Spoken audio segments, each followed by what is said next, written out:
இந்த பக்கம் பார்த்தா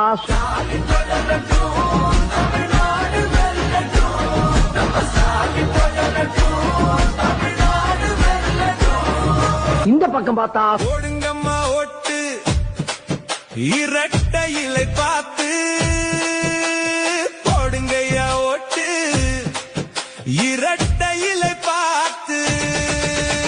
இந்த பக்கம் பார்த்தா திராவிடக்குங்க பாருப்பா காவிரி தண்ணி கேட்டாக்கா டாஸ்மா தண்ணி வருதப்பா கரண்ட் பில்லு கிளியுதப்பா சிலிண்டர் வாய புழக்குதப்பா குடிச்சு செத்தா போதும்பா 10 லட்சம் வாங்கப்பா இது நல்ல திட்டம்பா வாங்க எல்லாம் குடிப்போம்பா. சரி பின்னால திரும்பி பாப்போமேனு பார்த்தா